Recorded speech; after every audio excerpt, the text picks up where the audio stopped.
uma outra oportunidade, claro, é falar sobre Jesus, sobre a Trindade, e por que que deixa que pessoas nasçam com deficiência. Isso é o que eu mais ouço, né? Isso eu ouço. Você fala do Evangelho, você fala assim, olha, esse Jesus ele é especial, Jesus é lindo, etc e tal, o Evangelho é isso, o Evangelho é aquilo.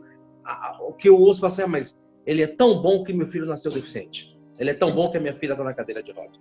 Sim. É o que a gente mais ouve aqui. Quando fala de falar de alguma religião, falar de Cristo, entrar no assunto de Cristo, como eu só trabalho com isso, como meu nicho de trabalho é deficientes físicos, Sim. é praticamente o que a gente ouve aqui. Sim, sim. Olha, primeiro, quem dera tivesse eu a resposta a essa questão, né? Como de quando em quando ouço brincando assim, né? Essa, tipo, pergunta de $1 milhão, né? Pergunta de $1 milhão. Não, porque eu fico sem palavras, eu fico assim, engasgado porque eu não tenho resposta para isso. Mas assim, se nós fôssemos aprofundar no tema, né? Não há uma resposta pronta, nem simples, nem mágica para isto, né? Nós estamos diante de um mistério, obviamente.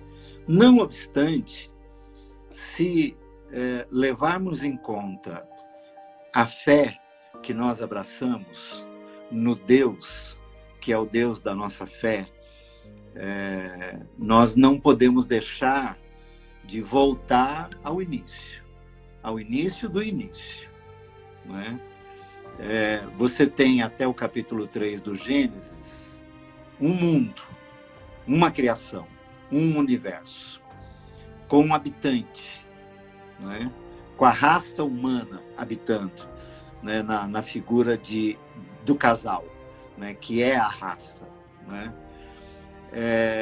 Não se sabe, o Gênesis não dá sinal disto, quanto tempo esse casal conviveu antes da quebra, antes da rebeldia, antes do pecado, como nós costumamos usar no nosso linguajar, né? Cristão, né? Houve um momento de ruptura, houve um momento em que Deus conversava diretamente com a raça, né? Adão, né? Ao final, diz lá o Gênesis, ao final de cada dia, Deus passeava pelo jardim. Esse era o habitat, né? Humano, o jardim, né? Criação do eterno, né? E houve um momento de ruptura. Mas por que houve um momento de ruptura? Que já é uma outra pergunta. Por que Deus... Ora, porque Deus, embora perfeito, não é? E no combinado da criação, na Trindade, não é? Imaginou e criou tudo perfeito, criou tudo com absoluta liberdade, com absoluta autonomia, com direitos. Por isso é que nós lutamos por direitos, né? A vida toda, né? Lutando por direitos. Direitos por quê? Porque Deus nos criou e criou toda a criação com o tal do livre-arbítrio, não é? Poder de decisão, poder de escolha, não é? Quando a raça escolhe a rebeldia, há uma ruptura com o estado de perfeição, há uma ruptura com o estado de plenitude, há uma ruptura com o estado vamos dizer assim, da beleza plena, do que foi combinado na criação, de que tudo, absolutamente tudo, se encaixaria, né? De modo que nem a morte seria conhecida. Então, a ruptura, a rebeldia, ela desencadeia um outro mundo. E não há como você não ir nessa direção de que todo o universo foi afetado. Desde o micromundo, o médio mundo, o macromundo, o mundo humano, o mundo racional, o mundo animal, o mundo cosmos, né? O mundo toda a criação, né? Plantas, enfim, tudo foi afetado. De modo que você percebe que a partir dali da ruptura, há distorções existenciais.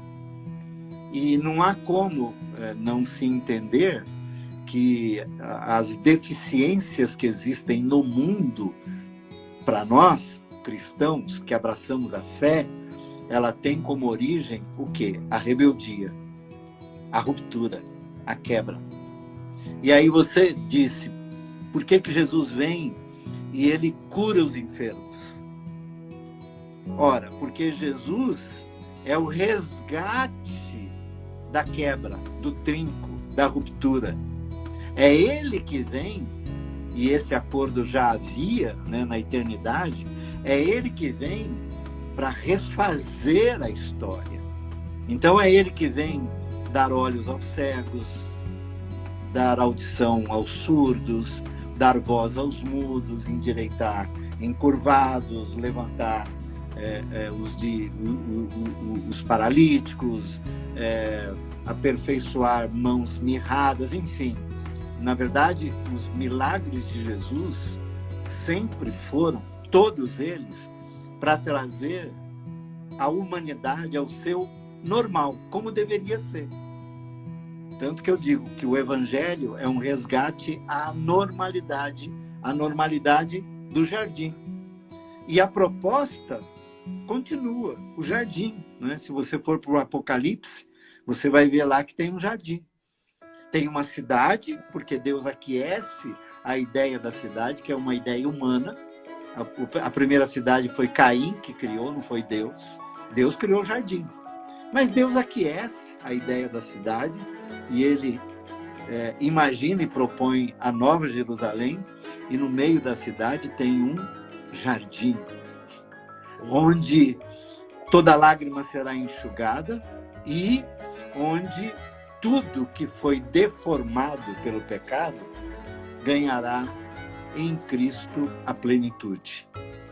Então, assim, uma fala simples, simplória, para que a gente elabore as respostas a respeito do autismo do seu filho, de bebês que nascem com deficiência, e aí entram as tragédias, os fenômenos naturais que matam pessoas, mas não há nenhum fenômeno, nenhum acontecimento em qualquer esfera do universo que não tenha a ver com a ruptura, com a rebeldia, e que na ressurreição de Jesus não reinicie a ressignificação plena da existência. Tanto que quando Jesus ressuscita, o universo reage. Está nas narrativas dos evangelhos. O universo reage. Não é? Era dia e escureceu, as pedras se fendem. O universo reage quando Jesus ressuscita e mortos ressuscitam com ele. Muitos, centenas deles, dando aquele sinal para a existência de que Cristo estava trazendo de volta aquilo que havia se perdido, e a partir daí inicia o que o Paulo chama de uma obra em nós para nos entregar ao Pai prontos, plenos. E eu diria assim, pela fé creio assim, e a minha esperança, e eu tenho certeza aí pela fé, né, que seu menino, como é que é o nome dele mesmo? Miguel. Que o Miguel, em Cristo, ele é pleno, absolutamente pleno. E eu sou daqueles que creio lá nos reencontros eternos, né, na dimensão da eternidade. Eu sou daqueles assim que em Cristo Miguel é pleno. E isso você verá. Nossos olhos verão. Nossos olhos verão. Nesta dimensão, aí às vezes eu pergunto, né, Davi, quem não é deficiente nessa dimensão? O Miguel tem uma deficiência. você tem outras, eu tenho outras.